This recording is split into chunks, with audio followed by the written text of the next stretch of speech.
This is an interview with Patricia Powell Berry of the Birmingham Civil Rights Institute's Oral History Project. I'm Dr. Horace Huntley. We're presently at the Birmingham Civil Rights Institute. Today is August 13, 1997.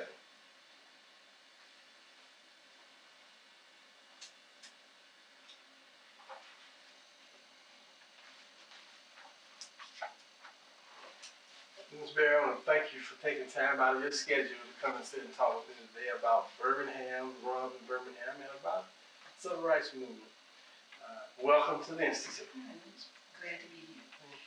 Just want to start by asking you some general questions about your family, like background, your mother and father. Were they from Birmingham or both born in Birmingham? Now, my father, he was born in Bessemer. My mother came here from LaGrange, Georgia. Oh. And she lived with her uncle and aunt. At that time, my uncle was working at the mine. So they were considered very fortunate because she was an only child. And if you worked in the mine, you were fortunate to do that. Right. So he came here first to work at TCI, in that area. And then he sent for her. And she grew up in Birmingham. Did he work in the old mines or the coal mines? The coal mines. And that's where, out there. I think it's pipe shop. Right. Back up in there. Mm-hmm. Okay. Right in there. And somehow they met. Mm-hmm. And they got married. He's from Bessemer. Oh, yeah. But his people migrated from Georgia for the same reason. Oh, so both of your parents were originally from Georgia. Right. But they didn't know each other. No, because all of them came here for those jobs at TCI. Right. And in the mines. What part of Georgia was he from? Now, I don't remember exactly what part he was from. She's from LaGrange. Right. Her folks are from LaGrange because we went back down there, to visit them, but we never did go to visit his people. Is that right? How much education did they have, your parents? My mother, I think she got to the 11th grade at Parker. And my daddy, he didn't finish at Parker, but he went there. He went to Parker also? Both of them went to Parker. Oh, okay. So they decided to get married and start a family, of which I was the first one. Oh, okay. And they settled right over in that area. In Smithfield? In Smithfield Project. Okay. And did he work for TCI also? Daddy worked, he worked various places. And Golden Flake Potato Chip Company. I remember that. That's the one I remember most that he worked for because he used to bring potato chips and stuff home, treats for us and the kids in the neighborhood. We always remember those treats. Did she work outside of the home, your mother? She didn't start working outside of the home until after things got kind of tight. And we had all these kids and she would do day work. And then I was old enough to keep the kids in. Yeah. What is day work? Cleaning, white people's houses. Right. Ironing, she would take in ironing. Did she ever take you to her place of employment? I had to stay on the babysit. No. How many brothers and sisters? I had 5 sisters and 2 brothers, of which I was the oldest. And so as soon as I got big enough, she went to work. Oh, I see. And I stayed at home and took care of the house. And you lived in Smithfield? Yeah, at that time I was very young. In Smithfield, I went to Lincoln. Went to Lincoln. And as the family grew, then the apartment was too small. We were in the largest they had in Smithfield. So the family kept growing. And so they built Loveland Village with more, rooms. Because you had a bedroom downstairs and 3 bedrooms upstairs. I remember that very clearly. And you had 2 bathrooms. And, we were very excited about that. So we went, they said, well, we're going to move in some little apartments.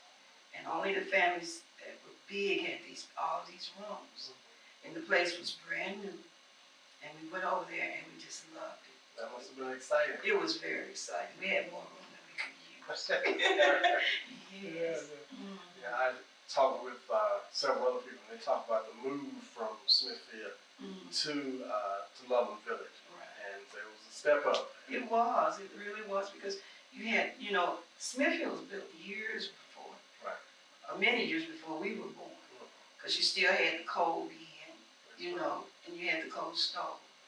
And you still get coal, you put in the coal bin, you got to put in the coal bin, Right. But when we got to Loveland Village, we had gas space heaters. And you didn't have to we didn't have to get any coal anymore. Right. Sure did. So that was the step up. You had 2 bathrooms instead of 1. Yeah. That's really moving up in high cotton. Right. Yeah. Now, do you remember your first grade? Where did you start first grade? At Lincoln Elementary School. Lincoln Elementary. Yeah. And what do you remember about Lincoln?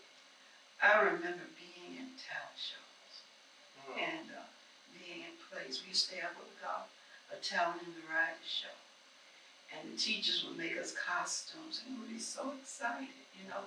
And then our parents would come, you know, to see the show, and you just felt like a celebrity. It made you feel real good. Mm. So that's why I can relate to kids being active in programs and in plays, because it really builds your self-esteem, because it built mine. I just felt like a superstar.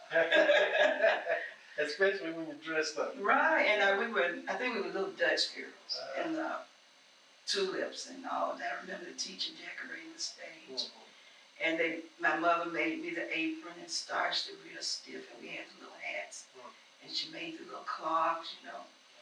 And I remember that so vividly because it was such a beautiful time, you know. Did you have May Day at Lincoln? Yes, we did. Oh, and I love that too. We had May Day every year. We were all white. White shorts, white t-shirts, white tennis shoes, and white socks. And we had to plant the maypole. And everybody knew what they had to do. And you did whatever you had to do on cue. I don't remember any confusion. You know, I don't remember that. Yeah, I can remember actually rehearsing for planting the maypole. Right. And you'd have to rehearse. And then on that day, that was the biggest day of the year. And your parents and your little sisters and brothers, everybody in the neighborhood. Sure it was. It was a happy time. Yes, it was. How long were you at Lincoln? Oh, until I guess I got back in the 3rd grade. And then you moved to Lowland Village to Washington. You went to Washington. Right. How was Washington different from Lincoln? Well, it seemed to have been a little larger to me. The thing I remember most about Washington was my music classes, my art classes, home economic classes. And I had a teacher, I remember her, she was just out of college. She was so energetic, and we learned and we sang, and she had an open classroom. We didn't sit still all day. She would teach us songs, so I remember her because she was my first teacher in Washington. Now, how did you get back and forth to school? We walked every day. We walked to school, come rain, come shine, come snow, whatever.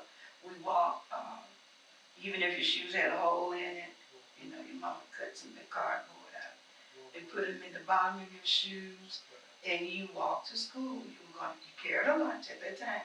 You didn't have free lunches, so you carried sack lunches. You had to buy lunches. Now, you could work in the lunchroom at the time, and they'll give you a lunch if you were old enough. But you had to be about in the 6th, 7th, and 8th grade to work in the lunchroom and take it home economics. And you would wash the dishes or clean the tables, and you would get a free lunch. And by us carrying lunches, we weren't considered as having, and we considered as being poor. So we would carry our lunch, but it was a treat to eat in the lunchroom, you know, at that time when you had, or either to just buy some ice cream.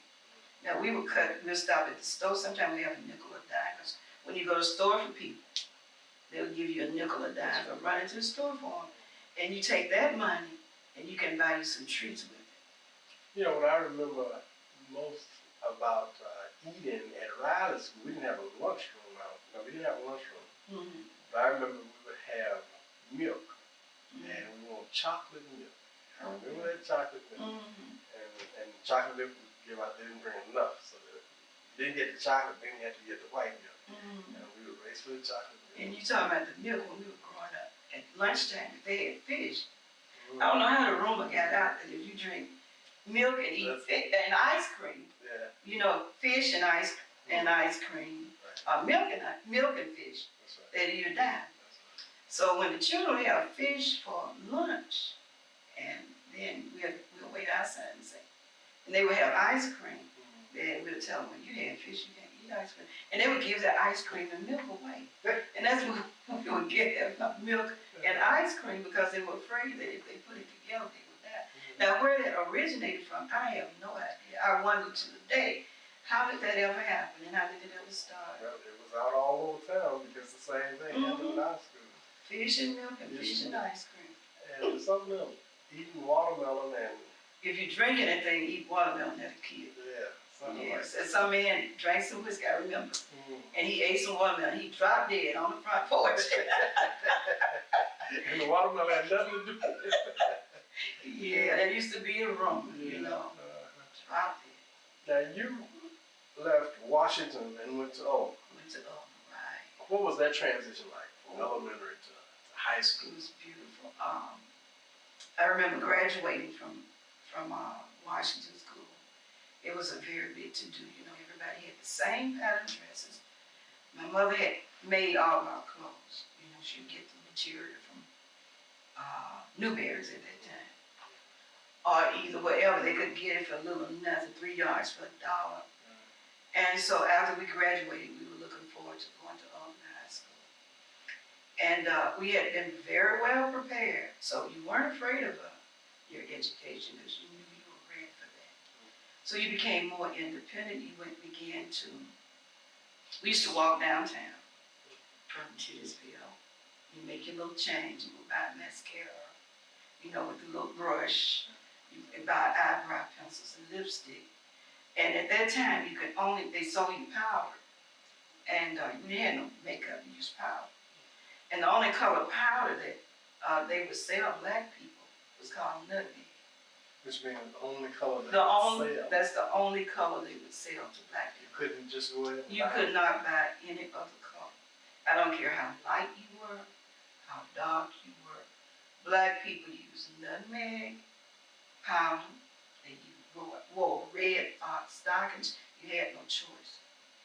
You wore red fox and you didn't wear none. You didn't have a choice. You couldn't look at the other colors and say, well, I think this would look better on me. No. You want stockings, you walk inside, I want a pair of stockings.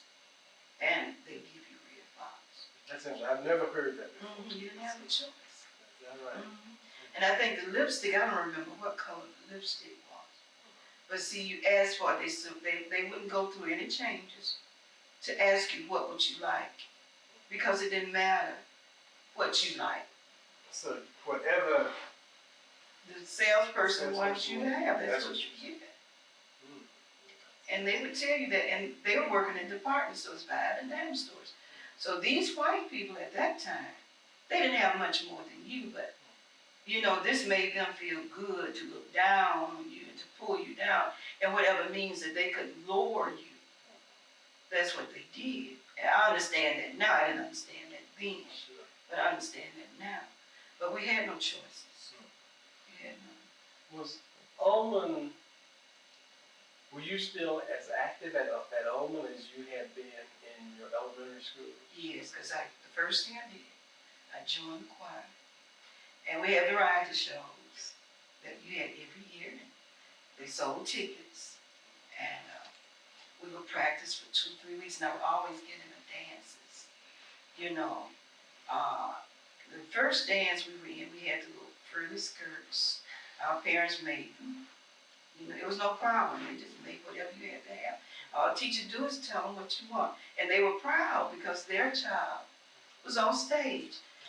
And so we had little shoes, you know, and we would dance. I'd be in the variety. Once you were in the variety show, every year you were in it. And you would be you'd be with the same kids that dance because that teacher knew that you learned well and that you could dance well. And then I got in the choir with Miss Gregory White, which was a very good experience, and I've been in choirs ever since then. And we would sing, I loved to be in programs. I loved it, even though we were poor. You know, it was something that I was just proud of doing. It just really built my self-esteem. It really did. Now, you, in attending Ullman, there was always this big rivalry between Ullman and Parker. All the time, between Smithfield and Titusville, between the South Side and Titusville. That's why gangs are not new. The gangs have been around ever since I was a child. Southtown had a gang. Titusville, Loma Village had a game, and Smithfield had a game. You could not come off of your church like when we started dating. I made the mistake of dating a guy who lived in Smithfield, and he walked to my house. He ran back home because he was off his turf. So your safest way, if your dad didn't like you to date guys with cars. You know, old cars was just off limits. You know, you rode the bus everywhere you went. But then Southtown Project, they would ride through the alleys. And they had guns. I don't know where these guns came from. And my dad, I remember they would turn the lights out because everybody knew that they were going to ride that night. It was the gangs. And he would make us lie down on the floor. I remember that very well. It didn't happen over and over again, but every now and then it would. And the biggest violence that they had at that time, they used knives and switchblades. That was the thing. Maybe one or two people may have had guns, but Right. everybody had a knife. Everybody had a knife. Now you fought with a knife, and it seems to be they were trained to use those switchblades and how to use those knives. Practice it. All right. So you always had gangs. Just didn't have the dope, Right. drugs that Right. that people are now fighting over. Right. You simply you protected your turf. Right. You know, people, You were tough. yeah. You And know. you, in a sense, you protected the community. Because you Right. didn't let anybody else come into that. Right. And they didn't want the guys from outside the community dating the girls in that community. They didn't date you, but they didn't want nobody else to date you. Right. So they protected what they call their turf. And they wouldn't hurt you. You didn't have to be afraid. Your doors would be open, you know. You sit out on the porch all night. You could go to sleep on the porch at night. Even in Loma Village at that time. You know, because the neighborhood was a family. Right. Like if you had one potato and you needed two, you just sit next door and get you two more potatoes, or you needed eggs, or you needed grits or onion. If the neighbors heard that Miss Josephine, which was a lot, she had, I think, about 5 or 6 children. And Miss Josephine was over there, and they didn't have anything to eat. So the women would get together and take food over there so that she and her children would eat. The community was just a family. That's right. Yeah. And that is a difference in then and now. And now, because it's so much pride, if you don't have, Right. you don't ask. You know, just too much pride. Right. But at that time, we all knew we were in the same boat. You know. What do you remember about your days at home, in terms of instruction, teachers, principal? I was in what they call an accelerated class. You had A, B, Section A and Section B. Section A and Section B are supposed to be the kids that possibly a college bound. They call them the smart kids was in Section A, Section B. Right.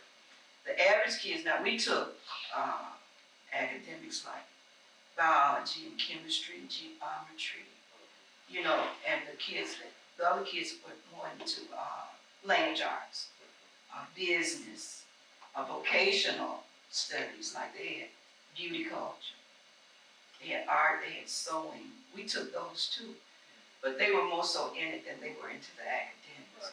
Woodworks, a wood shop, I guess you call it that. And you had tailoring. They worked in the lunchroom. They have shoe repair. I believe they did. So they were more vocational, and our class were more into academics. So you had prejudice, because if you're in a smart class, then the children that weren't in the small class, that you thought you were more than they were, you know. And I guess it would be about 5 or 6 of us out of the village in those classes, and in the one I was in. The majority of them came from what we call Honeysuckle Hill. One side of 6th Avenue was considered the poor people's side. The other side of 6th Avenue were the more well-to-do black people, like the teachers and the men that worked at TCNI. Like you had a husband that worked at TCNI and a wife that taught school, or nurses. Then they were considered to be well-to-do. So they lived on the other side of 6th Avenue. So about 75% of your class was from the well-to-do side, and 25% would be from Loveland Village on the other side. So we would be in those classes, and I didn't feel any less than they did. That's one thing I don't think they didn't make us feel any less. Right. It's what you knew that made you in those classes, who you were. It was how you did your lesson, what grades you made. And I remember we had geometry was the class that girls at that time, most of us, had problems with geometry. So the boys would do our geometry for us, and help us with our geometry to get through that class. Now, 1960, you graduated from high school in 60, right? Right, 60 was the year that the movement here, of course, was established in 1956. The Alabama Christian Movement for Human Rights with Fred Shuttlesworth. And then in 1960, college students started getting involved in the movement. right. And they did that through voter registration. Right. When you left Oldham, what did you do? Did you go on to school? Yeah, I went to school in Selma, Lutheran College. I got a scholarship What's the from name a of the school? church, Alabama Lutheran Academy College. Now it's called Concordia College, Community College in Selma, Alabama. It was a few blocks from Selma University, so we intermingled the campuses, did the kids anyway. And I was a member of St. Paul Lutheran Church, so my pastor was Elwing, Pastor Joseph Elwing. His father ran the school in Selma. Is that right? His father was president. Okay, now, Elwing was a white minister, right? Right, he was a white minister, and he was fully involved in the movement. And therefore, his members became involved, especially the young people. So the Lutheran church, though, that he was pastor of, was a black, Yeah, it was black, and that's where our membership was. and that was on 6th Avenue. On 6th Avenue, right, 6th Avenue South. And he worked with the youth. He had a youth department. And we were involved in so many things under him. And we learned so many things under him. Because his father was the president of the college in Selma. So he was reared with black people, although he lived in Selma. The people that he mostly knew were black, because his father was what they call at the time a missionary, sent to Alabama, to start schools for the black kids. And you say that you were involved in so many things under him, you learned so many things. Give me some examples. Okay, we had a youth group. We would visit white churches, mostly Lutheran churches. Here in Birmingham? In Birmingham. And this is in 1960, early 60s? Yeah, early 60s and the 50s. We would go, he would drive, okay, and we would go to Selma and take the youth to Selma. He would take us to Illinois and different places. And we were black kids with white pastors in the cars. And I remember we got pulled over in Kentucky, I believe. And the police took us took them to a little town. It was a little jail. With the pastors? The pastors, they took them to the jail. What about the children? We were still in the car. And left you in the car? We were in the car. And I remember we didn't know what was going to happen to him. But we just prayed, and he came back out. And he was really brave in our eyesight. He taught us songs, and we would go different places. But it was just as if he was a father figure to us. And he would take you to churches here in Birmingham? He- Black kids to white churches, Mhm. white Lutheran churches. Right, sure. And were they ever any difficulties? We had no incidents at all. I think the Lutheran church was more liberal. Right. Because we had white, ministers. And it was nothing to send a white minister to a black congregation. Right now they have a white minister, Pastor Miller. Right. And he's active in most organizations. Now, you also helped to register or prepare people for registration. Right. Now, do you remember when you went to take the test yourself? Yes, I do. They had somebody train us for the test because they had gotten a copy of the test. And they, you have to, it's like preparing a soldier for war. They prepared us and showed us what to do, and they told us when it went down. Not to be nervous, don't look at anybody because it would intimidate us, and they didn't want us to forget what we had to do and what to write. Well, not to look directly at the person. Because they would intimidate you. I remember looking at one white man. He was a big, I can see his face now. He was a fat white man. He had dark hair. And, I could see him just as clear as day, and he snarled at me. And I remember that they told us not to look, and then I knew then why. So when we got there and we sat down and take this, they would just, throw the papers at you. They didn't treat you nice. We were prepared for that. We knew it. We knew we were going to be right, but we were supposed to be submissive, do whatever they told us to do. Pay no attention to their ignorance, okay? And we took the test, and when we came out, I remember coming out, and it was white people down at the bottom of the steps. I remember not looking at them. I remember just going on, because we would always stay in a group. Was this while you were in high school? It was between high school and college, just somewhere in there. I would come home every summer, and one summer I worked for my church. St. Paul? St. Paul, right. I did a lot of different work for him, filing, running church bulletins and stuff. So it was in between those times that I was in school and I was at home. When you went to take the test, did you take an oral test or a written test? Written test. We were prepared for the written test. We were prepared for the tricky questions and everything. So once we took it, we came back and we trained others how to take it at St. Paul Church. And then they would take them down, in cars. And I do remember we had some freedom workers come out of church too. I remember that. Freedom Riders? Mm-hmm. I remember them coming to the church.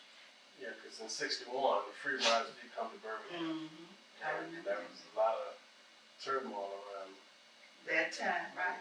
But I remember them staying with some of the people of our church. I remember that. In '62, Miles College students, along with the Alabama Christian Movement, organized a selective band campaign downtown.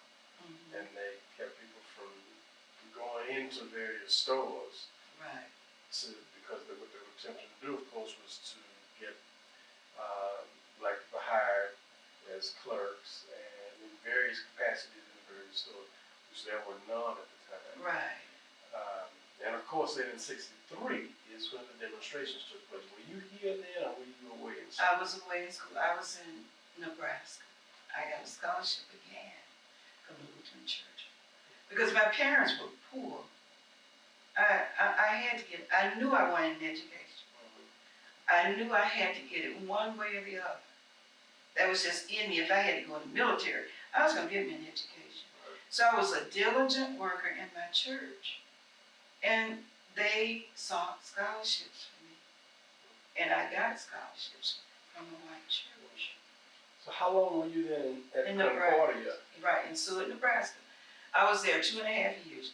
Okay, in Seward, there are absolutely no black people. And when we got there, I weren't used to snow, first of all. There were a lot of foods that we had never eaten as black people that I had to get used to eating. It was just like you in a foreign land. When we would walk down the street, the little children, like they would be behind the house, "Hey, nigger, there's a nigger." Mm-hmm. They only saw us on TV. Mm-hmm. And they only knew what their parents told them. And they would say, "There's a nigger, there's a nigger." And you would go, I remember shopping in J.C. Penney's. And a little girl was going through the clothing, peeping out, "Nigger, there's a nigger. Come here, there's a nigger." And so I looked and I said, boom, she flew. Well, that was funny to us, because that was all, they didn't know. Now this is in Nebraska. And so in Nebraska, so the thing not only was in Birmingham, It was everywhere, but we thought we were the only one. Right. But in the 60s, Birmingham, it just wasn't Birmingham. Right. These people weren't used to black people, and the only thing they knew to call us were niggers.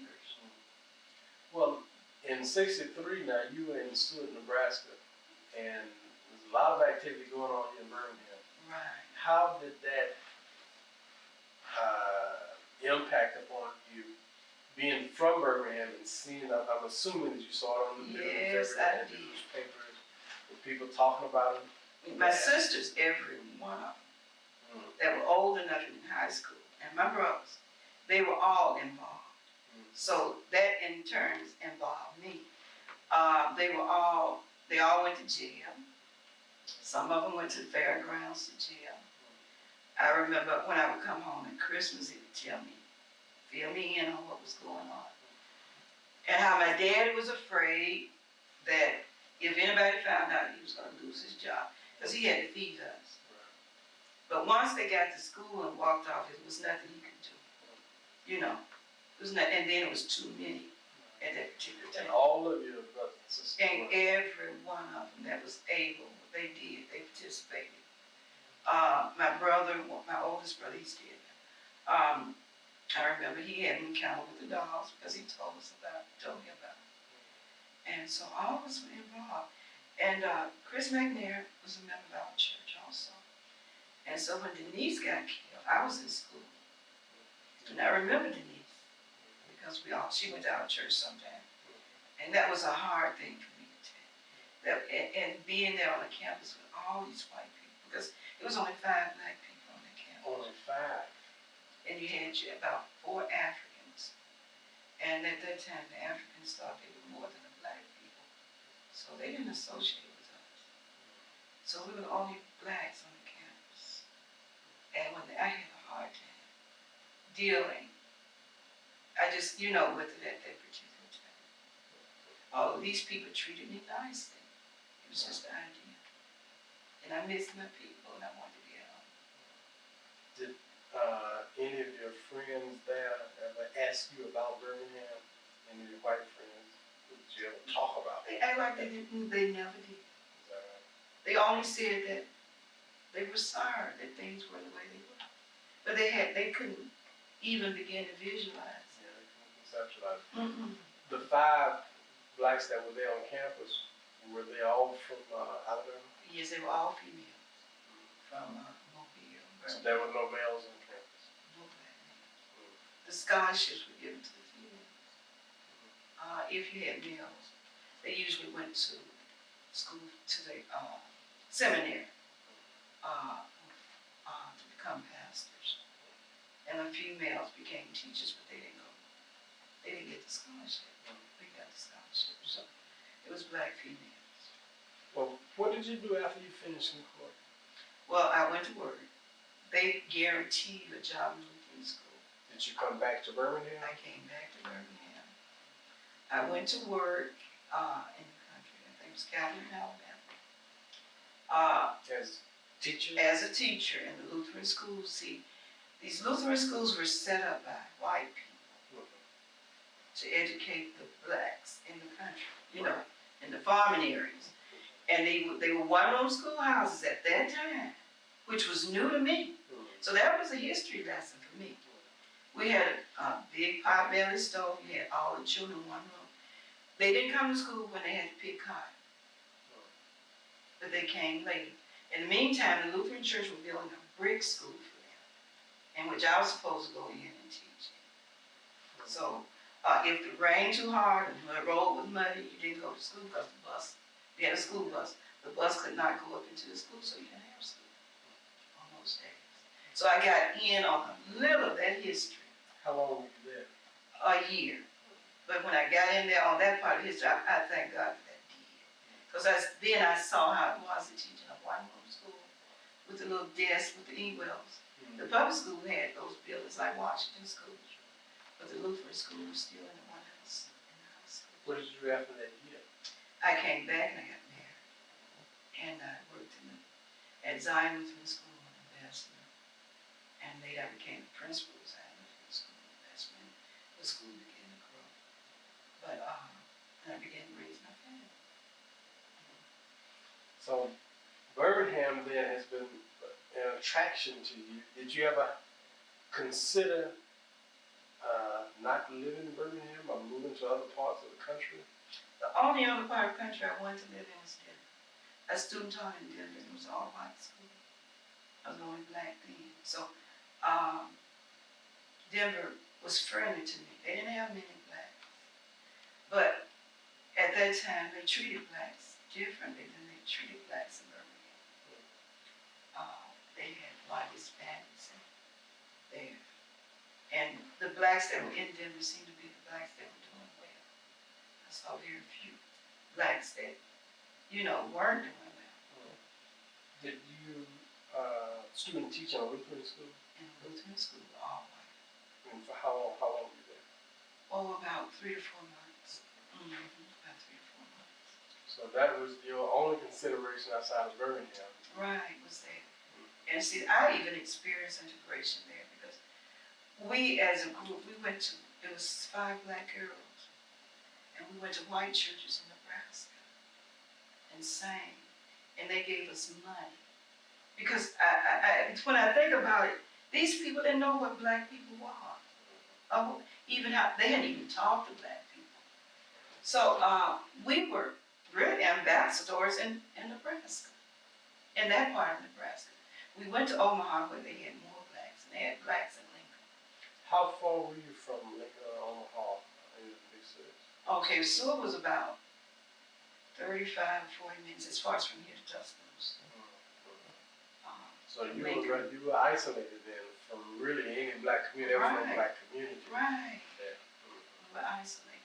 So when I got home, I loved my people even more because it just gave me a deep love for my people. Being in this world where there were none, it was only 5 of us. So I'd be so glad to come home. So you would come home, what, twice a year? Did you come Once home? or twice a year. Sometimes we wouldn't. I would stay in the white. It was a white families would put us up for short breaks, like spring break, for a week. But we would come home at Christmas, and then we would go home for summer. So that then must have been quite an experience for you, being from Birmingham, going to school in Selma, and knowing the whole system of segregation as it stood. Right. And then being sent up to Nebraska, where I guess you probably assumed that it would be a lot different. Right. But it turned out that it really wasn't. That we were still an odd man. Still an odd man. But they treated you differently. Like some of them thought we were foreigners. When we go to the grocery store, I remember going to the grocery store, and I was getting some lemons. I was getting lemons. And this little old white man asked me, he said, "They don't have that in your country, do they?" And I began to realize how far removed we were from them. So if, they didn't know us as people. They only knew what they were told. Exactly. And so I said, well, isn't it something? It was just like, it was something odd. Is there anything, we've covered a lot of territory talking about the experience. Is there anything else that we didn't cover that you'd like to mention before we conclude? Basically, all of that was learning experience. Through all the trials and through all the tribulations, I did not lose my will to succeed. This is what I want to plant in my children. And the children I teach at school, I tell them, I say, no matter where you are, you don't have to stay there. You just have to keep your will. Don't let nobody take your will from you, because you can succeed in anything. Because we were very poor. I mean, poor as dirt. We were poor because my dad became an alcoholic. And we would move from place to place in the same neighborhood. Therefore, you stayed in the same school. And we would move from place to place. But I never lost my will. My aunt, I had an aunt lived in Bessemer. And she was a nurse, and she had the nicer things. And just visiting her instilled that in me. You see what I'm saying? That I don't have to live this way, that I can do better. So we made a pact that if I go to school, and I help my sister help them. But through all of that. And then I still tell my kids at school that I was in the projects. I worked. My parents couldn't even send me to college. I cleaned white people's houses. I ironed for white people, even here in Birmingham. I ironed, I cleaned their floors, I waxed their porches. After I worked on the switchboard in Seward, I made the mistake of coming back to Birmingham thinking that I could go down to the courthouse and work on that switchboard because I had the experience. I didn't get hired. You see what I'm saying? So I had to do whatever I could to make it. So it put strength in me. So during the summers, you did whatever I could to make a dime. And that was keeping the kids. I stayed in Selma, kept kids. Like living on the property. Right. Even at that time, I did that. So through it all, the will was still there. They couldn't kill that. Ms. Berry, I want to thank you for taking time out of your schedule. You've been very enlightening, very helpful for the project. And we just appreciate your time. And I appreciate you having me. And you know, sometimes it's nice just to go back down the road from which you came. And not forget to, you know how you got there. That's right. Thank you. Welcome. Now, I didn't ask you your name. Let me get you on. I gotta get you on camera. Look at her laying down. That's my grandbaby. Okay, grandbaby, what's your name? Talk to me. Sit up. Okay. What's your name? Jandria. Look at the camera. Jandria. How old are you? 8. Where are you in school? Winona. At Winona? What grade are you? Going to the 3rd. Going to the 3rd. You are a big girl. And I certainly do like your braids. You? Mm-hmm. Now, so you're going to be in the Civil Rights Institute. So thank you. Okay.